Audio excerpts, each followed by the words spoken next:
Hello everyone, and welcome to my final project for environmental problem solving. I decided to research and discuss the FreshKill's landfill and park and talk about some issues that have arose from the garbage buildup over the years. FreshKill's used to be a landfill where New York City would store most of its garbage, and now currently has been turned into a park. And let's get started.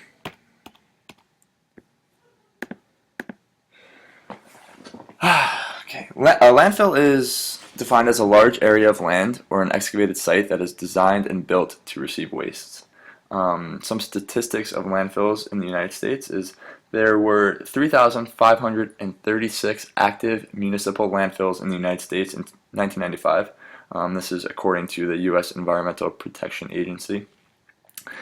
Today, about 55% of America's trash is disposed in landfills. So that's a lot of trash being thrown there, and this comes out to more than 220 million tons annually.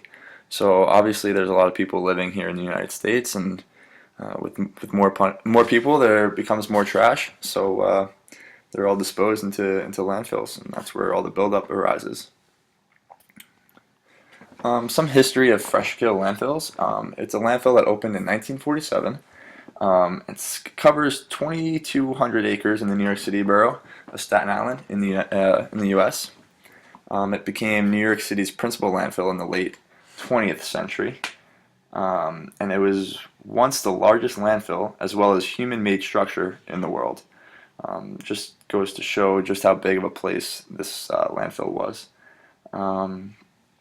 After the 9/11 attacks on the Twin Towers in New York City, this landfill was a place where all the destruction and all the rubble was disposed of. This resulted in more than 1,600 personal effects were retrieved during this time, and about 2 million tons of material was dispersed into this landfill, just from all the destruction that was in New York City.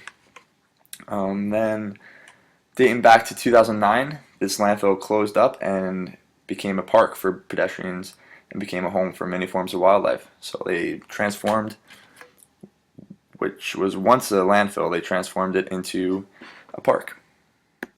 Okay. Now a little bit about the park. As I said before, it's 22 acres long, which is 3 times the size of Central Park. Just another example of just how big of a place this landfill and park actually is. So the transformation of what was formerly the world's largest landfill into a productive and beautiful culture destination now pretty much sets up for a better place for people to hang out and reside instead of just a landfill that's full of trash. Excuse me.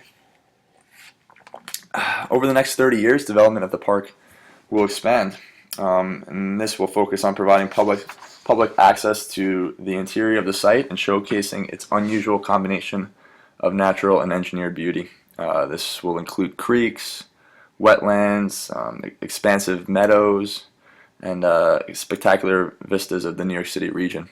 Just a little plan for the future of what will transpire of this once landfill, now park. They just want to expand and make it a very nice place for people.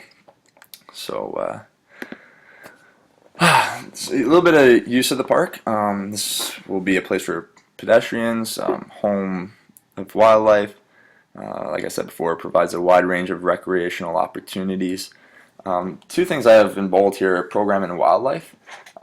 Programming, what FreshKills Park will host an incredible variety of public spaces and facilities for social, cultural, and physical activity, for learning and play. The site is large enough to support many sports and programs and activities that will take place in the community. So pretty much just a place for people to go and hang out. As for the wildlife, this place will support richly diverse habitats for wildlife, birds, and plant communities, as well as provide extraordinary natural settings for recreation. So just a little example of what this park will be, or what it's aiming to be in the future here. So I guess we'll see if they reach their goal there. A couple problems for closure that was seen in 2009 when this closed. There was no longer a place for New York City to dump all their garbage. There was too many people, and the abundance of trash was building up, and taking away this huge landfill really made it an issue for dealing with the trash. So, when the landfill closed down, there was no longer a place to put all the garbage. There was a huge number of people that live in the New York City area, and this creates a lot of waste. So, however, excuse me, let's go back there for a little bit. Closing the landfill actually had a little bit of a benefit for the people of Staten Island. It removed nauseous odors that were being presented from the trash. There was a significant decrease in local pollution, and there was a redefining of the borough's identity and a restoration of community pride. So this really gave people a better sense of community pride, just from the fact that there was no longer this trash buildup in their community. So with this landfill, there was a bit of an issue arising from gas leaks. There's actually specifically a methane gas leak, and it's been shown. There was a chart that showed just how many leaks there were from this landfill. In Staten Island, there have been nearly 1,000 leaks in the borough, which happens to be the FreshKill's landfill. The landfill is leaking gas, which is a problem to our environment. There is at least one methane gas leak for every mile driven, just to out of the 2,200 acres or so that I said it was before. Makes for a lot of gas leaks.